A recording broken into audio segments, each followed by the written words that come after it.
Hello YouTube, we are super excited to show you our 125 gallon kind of planted community aquarium. This is Chelsea's tank, it's her baby. We are now, on the third iteration? I believe that is the of third, this tank. And there's been a lot of changes since the last time we've shown this video, so we just want to give you all an update because it's one of our favorite tanks. It's looking pretty good. Tell us what has changed since the last time, what new fish are in here? So I'm trying to remember what all we've gotten since the second iteration of this tank. And I believe we've gotten the electric blue acara. We have the Cupid cichlids.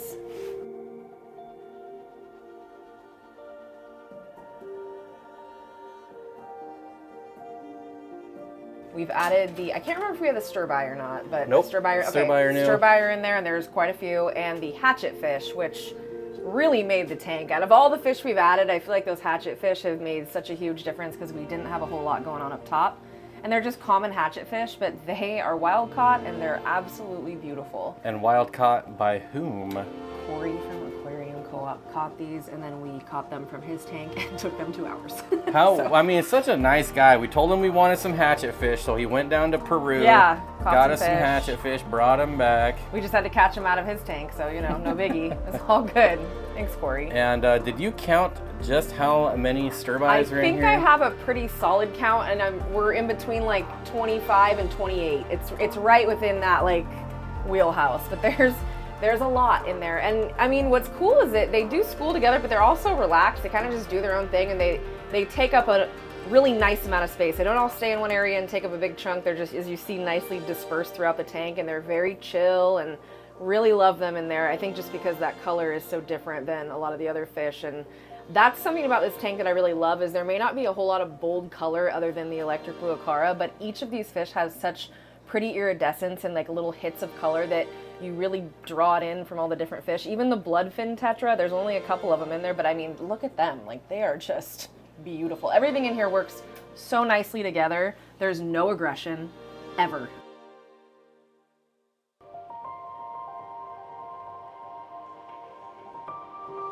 The Cupid cichlid, they're also wild caught by Corey, and I've noticed that the times we'd seen them before, they were really shy, and they're still shy. Cupid cichlid are very shy, but these guys have become very comfortable very quickly in this tank.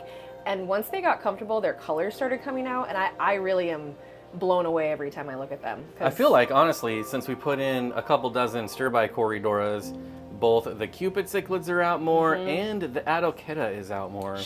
Okay, that's bizarre because she just swam away. Right, she's like, peace. Well, she lived with one male her whole life pretty much, and so they had no exposure to other fish, and it was kind of an experiment to put her in a community tank in the first place, and she was really shy prior, but this is the first tank she's been in community-wise where she's been out, and she's so beautiful that it's like, oh my God, thank God she's out, because who doesn't want to see a fish that pretty?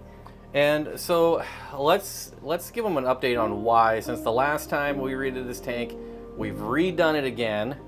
And what happened there? So I made a decision for us that we were going to move the 6-foot tank from one wall to the other wall, and it was no small feat because it entailed removing every single inhabitant from the tank, every piece of hardscape, all the sand, all the water, everything, drained, emptied. We then tried to move the stand because it should have worked, and it didn't, of course, so then the stand had to be rebuilt.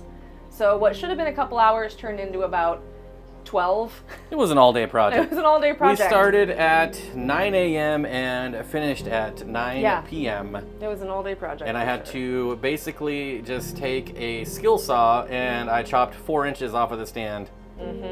Because originally this was 79 inches so that we could fit another 125 below it. So it had to be a little bit wider than a 125, and now it's almost the same width. And down below is going to be a future video, so I don't want to show that off yet. It's going to be cool though. It's going to be cool. And it's going to be on our other channel, Steenfott Exotics, because we're building a lizard enclosure down there. So check that channel out, but here's the Cupid cichlids coming out. Look at how beautiful. I will say this, I've had Cupid cichlid. I've never had any this pretty before. I mean, this is from, and there comes their buddy, straight from the wild. So, and there's 4 of them in there. So the stocking in this tank, it may look like it's pretty busy, and it is, but it works really nicely, and we don't have any issues yet. So there's 4 Cupid cichlid, there's 6 Crenocycla notothalmus, which are those pikes you see. There's 7 of the Anastomus trinetzi, which are the headstanders you're looking at right now. Red-mouth headstander. Red-mouth headstanders. There's about 10 hatchet fish. We have a few random other small tetras, the 25 to 28 sturbi. There are 8 Satanoperca leucosticta. There are, what am I missing here? Oh, the electric blue aquaria. We have 3 of those. And then the autosynclus. We have 6 autosynclus right now. With some real oldies in there too. There's some big guys in there. So I feel like I'm still missing, and the zebra acara, so the Ivanacara etiquetta, she's in there. I feel like I'm missing something, but I think that's it. We won't be adding anything else to this tank. This is definitely fully stocked, and we have to do healthy water changes. Well, we might add some more hatchets or... Oh, I would definitely add more hatchets, yeah. I think we have some Imperial Lapis tetras growing out that might end up in here. We could add more tetra. As far as cichlids go, we're maxed out. I should be more specific. A bigger fish, and this is also...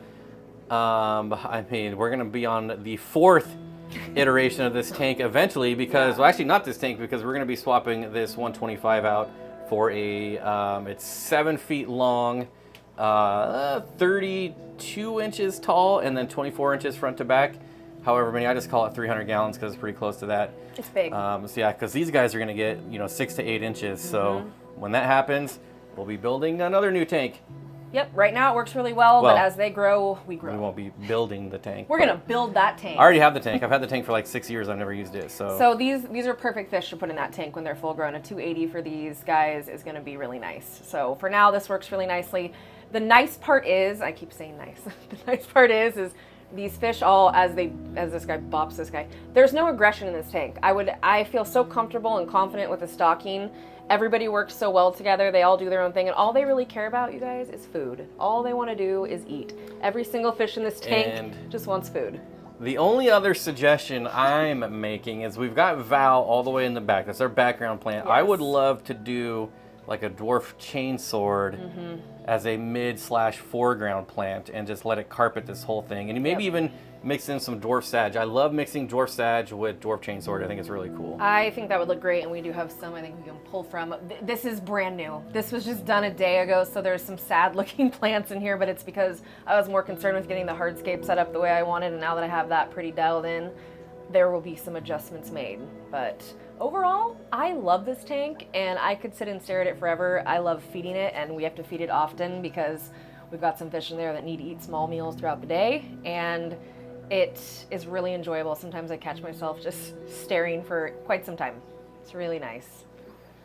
So, if you want to see future updates, make sure you're subscribed. 70, almost 80% of you are not subscribed. What are you doing? Hit the subscribe button. It's weird, We appreciate guys. it. Come on, don't be stalkers. Don't be weird. Stop in, say hello, leave a comment, all that jazz. Hang out.